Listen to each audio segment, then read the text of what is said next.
You blink. Suddenly, you remember him from your lifetime as Alex. Matthew had been Ammon, the high priest who sealed you into the pyramid prison thousands of years earlier. Then, to your surprise, you are shown an overview of Ammon's lifetime after the moment when he had sealed you into your tomb. It was bizarre, but not. Like watching a movie, only the movie would automatically speed up through unimportant events and then slow back down for anything you need to see. You are in awe as you observe your mind movie begin to play out quickly. It is initially focused on the time period that Ammon was becoming more and more powerful. And as the years go by, you watch him selfishly take possession of one body after another. But then the movie slows down to a time when Ammon had been living for well over 100 years. Even though he didn't appear to be more than 35 or 40, he knew it was time to let his current body go. Ammon desired the closest genetic match possible, so he waited patiently for a son who would possess the qualities he desired. And when that son was ultimately born, he made him heir to his entire fortune, leaving everything to him exclusively. However, he was unable to take over his son's body unless his son's soul wanted to leave voluntarily. So Ammon waited until his son was deeply in love, then covertly brought about so much emotional devastation. His son refused to eat or drink and was waiting longingly at death's door to be released from his broken spirit and heart. Ammon made a tremendous show of begging God to take his own life, so that instead his son might live. And that is exactly how it appeared to the general public. But in reality, his son did die, and as the young man's soul left his body, Ammon's soul stepped in to his son's place. To those looking on, Ammon appeared to be dead, while his son miraculously came back to life, inheriting all that had been his father's. But in truth, Ammon simply carried on with his life, only now it was in his son's body, and for this reason Ammon was never close to his sons.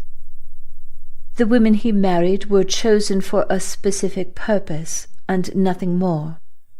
Love had nothing to do with it.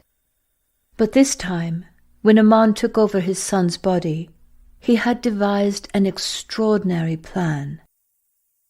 Over a span of hundreds of years, the 6 priests sent out their minions to sow the seeds of fear and obedience to authority into the minds of mankind. And though they eventually accomplished this, no matter what they did, they could not influence the minds of the Vedras. Alex had taught them well, even as he taught the priests themselves. Ammon telepathically scanned the future until he saw a window of opportunity. He had waited over 100 years for this opening, and now, having his son's young, healthy body, would make the event he had planned even easier. Using his psychic abilities, Ammon was able to witness the battle between the Vedras and the Roman army. He saw Sasha and knew she would tend to the wounds of the Roman soldiers. Ammon's son was extraordinarily handsome, so the fact that Ammon had taken possession of his son's body gave him even more confidence in his ability to attract Sasha's attention. But the moment Sasha looked into Ammon's eyes, something happened that he had not expected. A feeling arose deep within him. Sasha reminded him so much of Alex that even though Alex had been dead for hundreds of years, Ammon felt pain rip through his soul as if he had been stabbed in the heart. He had never wanted Alex to die. Alex had been his teacher and mentor for years. They had different desires, and Alex stood in Amon's way from time to time, but he never ever wanted Alex to die. It was only a ploy to manipulate information from a man facing death. Sasha had Alex's eyes. Amon couldn't take his eyes off of her, and he knew that at some unconscious level, she recognized him too. He followed Sasha as he had planned. His idea was to infiltrate the Vedras by marrying you and having a child together. Amon knew you would be capable of reading his energy, and this was the very reason he took his son's body as his own. Amon's face and body prior to his death exuded cold detachment. But in his son's body, the look in his eyes still carried the vibration of one who knew what it was to be deeply in love, something Amon had never experienced. The plan Amon had projected across his window of time unfolded exactly as he expected it to. You fell deeply in love with him. He had successfully kept his true thoughts and intentions from you. But in pretending to be part of your world, Amon never expected that he would fall in love with you and the world in which you lived. His focus had been on taking over a body with the best possible genetic match. But his son's heart was full of love for his beloved, and that feeling of love continued without abating even after his son's soul had left his body and Amon had taken over. The beautiful simplicity of your world and the depth of your love for him astounded Amon. He had infiltrated the enemy camp only to discover that his own life and ambitions were meaningless. He had no desire to go back. On your wedding night, you asked Amon if he would like to have a son. He smiles warmly at you, knowing that he would never decline any wish that you put before him. The next morning, Amon felt as if he was floating above the ground. He kept looking down to assure himself that his feet were still planted solidly on terra firma. As he remembers kissing you the night before, the most extraordinary feeling takes over. Although he tried, he wasn't able to stay in his body, and as he rose up into the night sky, you rose with him, radiant like a star. A blur of light shot toward you both, and materialized as a young boy who looked exactly like his son did in Egypt. Amon instantly felt the horror of what he had done. He was responsible not only for his son's broken spirit, but for the death of the woman his son had loved so deeply. For the first time in his life, Amon wanted to apologize. He wanted his son's forgiveness. But before he could say anything, his son spoke. "Father, do not fear. Love has its own plan. I see it more clearly than you do. If you and Mother will invite me to be your son, a new star will light up in the heavens. And as we live together, our combined light will go up to our star on the wings of love and be reflected back to everyone on earth. A single glance at our star will fill hearts with unimaginable love." Amon's heart was ready to explode with joy, but the next thing he remembered, he was waking up to the most glorious morning he had ever experienced. He thought it would be impossible to love you more than he already did. But when your son was born, Amon's heart was as big as the universe, and he loved you even more. He would have stayed forever and been content to be buried in the forest near your little pond. But once again, the Roman army was planning to invade the Vedra's colonies. Aman saw a plan which involved you and his son. He knew the plan would work. He had anchored it across the window of time and saw the outcome clearly. And then you see Aman's side of your shared memory. It begins with Aman staring into the night sky until the stars blink out and a rosy hue from the unseen horizon is mirrored in the pond. He gently moves his arm from beneath your head and lays your sleeping son in your arms. As he kisses Alexei's curly head, you open your eyes. It is as if he is seeing you, truly seeing you, for the first time, and yet somehow feeling as if he'd known you throughout all eternity.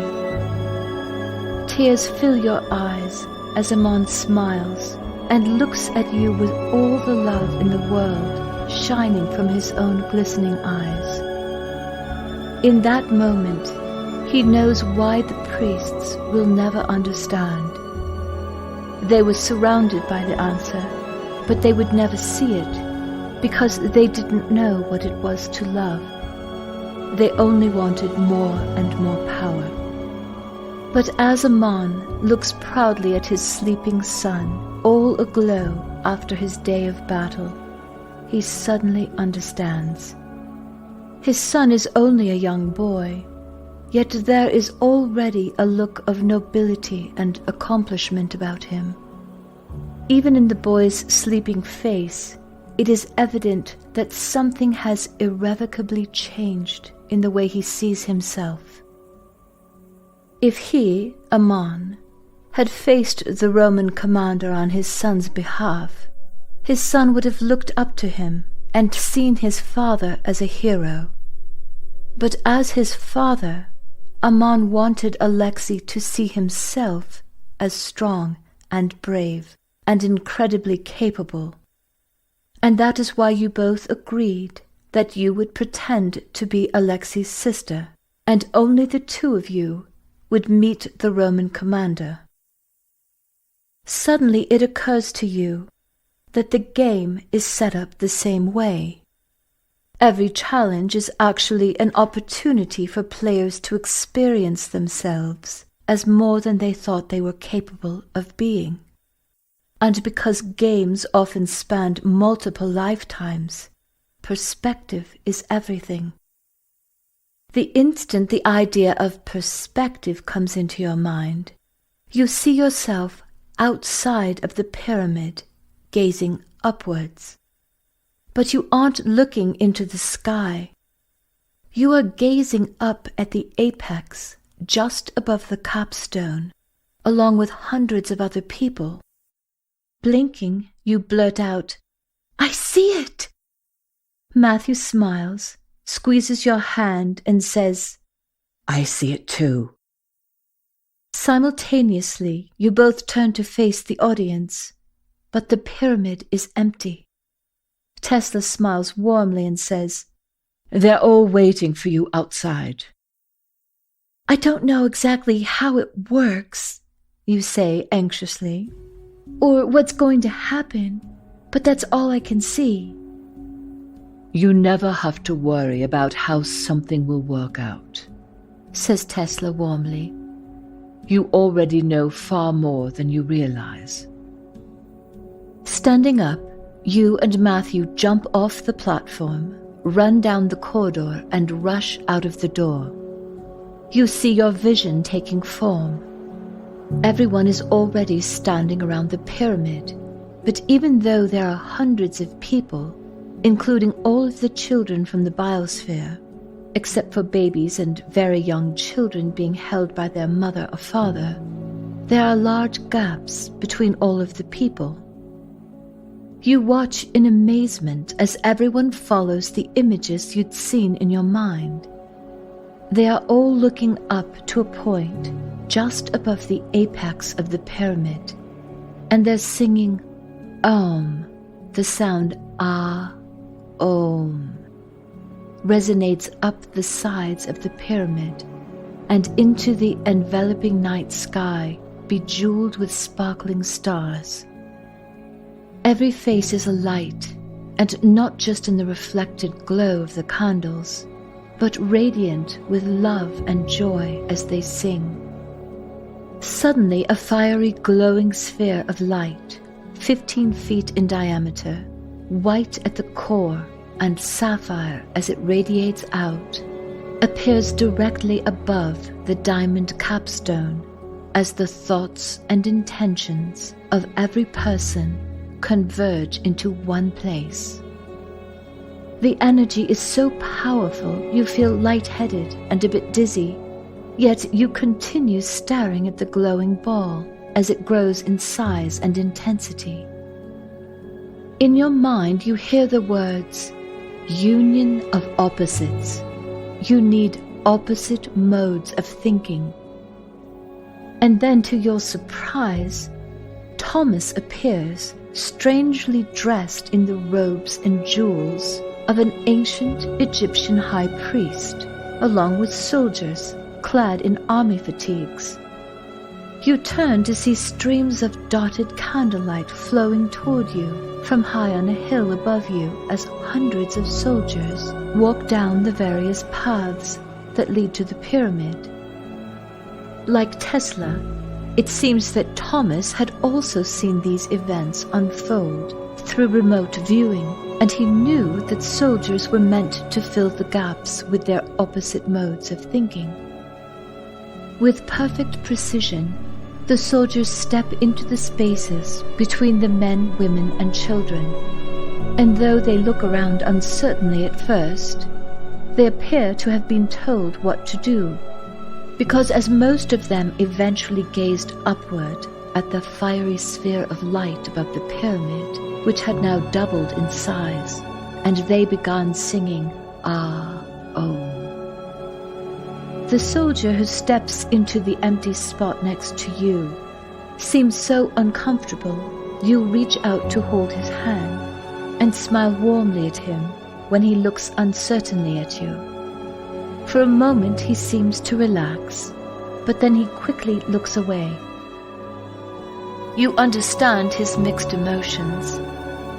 Though you've had many new experiences between your Vedra's lifetimes and everything leading up to this moment, even for you, the energy swirling around and penetrating everyone is more intense than anything you've ever felt. Some people experience the energy as intense heat. Others are freezing cold, while some are shivering and sweating at the same time. And though some of the soldiers, like the ones standing next to you, remain rigid and seemingly unmoved by the intensifying energy, the vast majority of the troops and all of the others begin feeling strong emotions as the dreams that matter most to each one of you, many long forgotten over the years, flow into everyone's imaginations. Some are laughing, some are crying, yet everyone continues singing to the best of their ability. As you all stand shoulder to shoulder, one of the soldiers, looking into the intense glowing light above the pyramid, is so completely overwhelmed by the energy that now flows through and seems to radiate out from his body. Tears begin to silently roll down his cheeks. In that moment, a little boy with curly brown hair looks up at him and reaches out to hold his hand. The soldier looks down at the boy and smiles as tears of delight flood down his cheeks. But he doesn't seem to care. All he knows is that he has never felt love like this in his entire life, and it is something he has wanted more than anything in the world. Then a little girl reaches up and holds his other hand, and if he had been hovering above the pyramid and looking upon it, he would have seen that children and adults both are reaching out to the soldiers until everyone is holding hands all the way around the pyramid. And most of the soldiers are feeling very much the way he does, a deep feeling of love and peace they had never known before, but which had been in their nature all along. When this happens, a whirling vortex of golden light begins spinning around the base of the pyramid and forms into a tornado-like funnel. Light pours into the ground, into the sky, and into the top of your head, filling up every cell in your body. The energy then explodes out of you as radiant golden light.